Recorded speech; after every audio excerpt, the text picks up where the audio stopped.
Welcome to day 145 of our one-year Bible reading plan. Today in 2 Kings 16 and 17, we witness the fall of Israel due to persistent disobedience and idolatry. In John 12 verses 1 to 19, Mary anoints Jesus' feet, and he enters Jerusalem, fulfilling prophecy and drawing praise from the crowds. Let's dive in. 2 Kings chapter 16. In the 17th year of Pekah son of Remaliah, Ahaz son of Jotham king of Judah began to reign. Ahaz was 20 years old when he became king, and he reigned in Jerusalem 16 years. Unlike David his father, he did not do what was right in the eyes of the Lord his God. He followed the ways of the kings of Israel and even sacrificed his son in the fire, engaging in the detestable practices of the nations the Lord had driven out before the Israelites. He offered sacrifices and burned incense at the high places, on the hilltops and under every spreading tree. Then Rezin king of Aram and Pekah son of Remaliah king of Israel marched up to fight against Jerusalem and besieged Ahaz, but they could not overpower him. At that time, Rezin king of Aram recovered Elath for Aram by driving out the people of Judah. Edomites then moved into Elath and have lived there to this day. Ahaz sent messengers to say to Tiglath-Pileser king of Assyria, "I am your servant and vassal. Come up and save me out of the hand of the king of Aram and of the king of Israel, who are attacking me." And Ahaz took the silver and gold found in the temple of the Lord and in the treasuries of the royal palace, and sent it as a gift to the king of Assyria. The king of Assyria complied by attacking Damascus and capturing it. He deported its inhabitants to Kai and put Rezin to death. Then King Ahaz went to Damascus to meet Tiglath-Pileser king of Assyria. He saw an altar in Damascus and sent to Uriah the priest a sketch of the altar, with detailed plans for its construction. So Uriah the priest built an altar in accordance with all the plans that King Ahaz had sent from Damascus, and finished it before King Ahaz returned. When the king came back from Damascus and saw the altar, he approached it and presented offerings on it. He offered up his burnt offering and grain offering, poured out his drink offering, and splashed the blood of his fellowship offerings against the altar. As for the bronze altar that stood before the Lord, he brought it from the front of the temple, from between the new altar and the temple of the Lord, and put it on the north side of the new altar.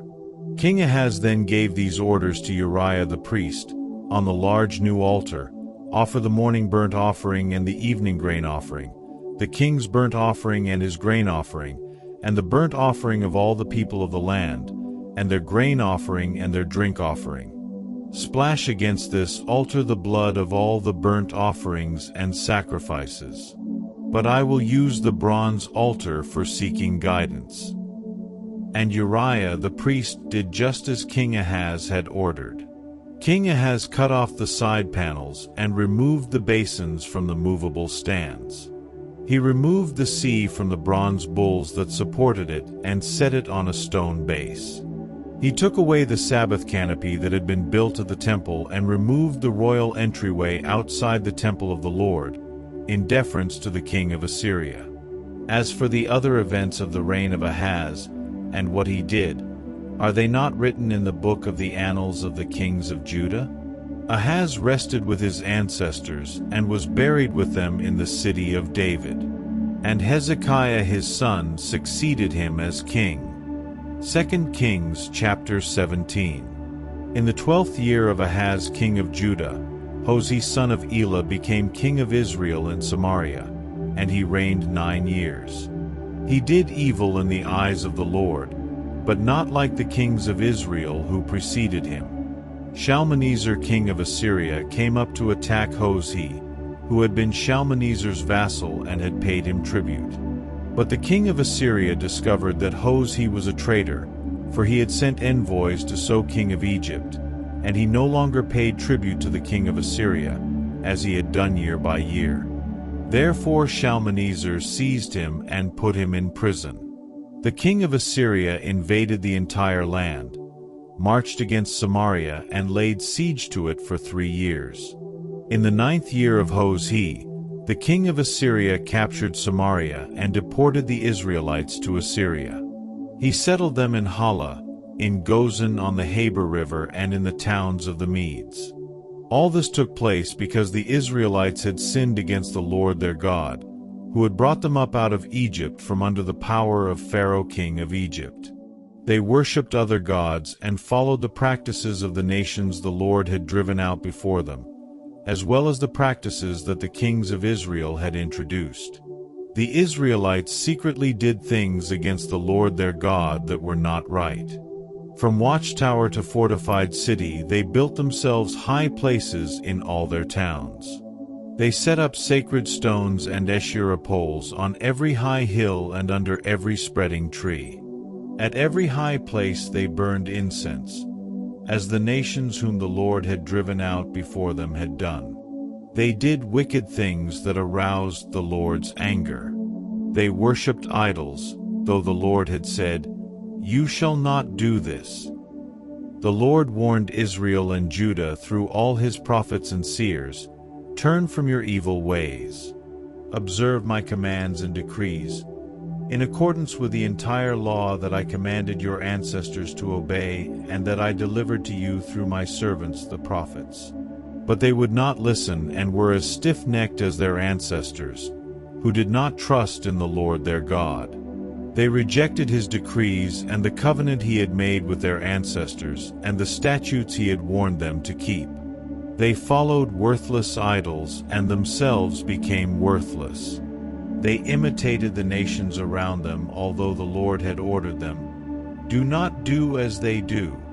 They forsook all the commands of the Lord their God and made for themselves 2 idols cast in the shape of calves and an Asherah pole. They bowed down to all the starry hosts, and they worshipped Baal. They sacrificed their sons and daughters in the fire. They practiced divination and sought omens and sold themselves to do evil in the eyes of the Lord, arousing his anger. So the Lord was very angry with Israel and removed them from his presence. Only the tribe of Judah was left, and even Judah did not keep the commands of the Lord their God. They followed the practices Israel had introduced. Therefore the Lord rejected all the people of Israel. He afflicted them and gave them into the hands of plunderers, until he thrust them from his presence. When he tore Israel away from the house of David, they made Jeroboam son of Nebat their king. Jeroboam enticed Israel away from following the Lord and caused them to commit a great sin. The Israelites persisted in all the sins of Jeroboam and did not turn away from them until the Lord removed them from his presence, as he had warned through all his servants the prophets. So the people of Israel were taken from their homeland into exile in Assyria, and they are still there. The king of Assyria brought people from Babylon, Cutha, Ava, Hamath, and Sepharvaim and settled them in the towns of Samaria to replace the Israelites. They took over Samaria and lived in its towns. When they first lived there, they did not worship the Lord. So he sent lions among them, and they killed some of the people. It was reported to the king of Assyria, "The people you deported and resettled in the towns of Samaria do not know what the God of that country requires. He has sent lions among them, which are killing them off, because the people do not know what he requires." Then the king of Assyria gave this order, "Have one of the priests you took captive from Samaria go back to live there and teach the people what the God of the land requires."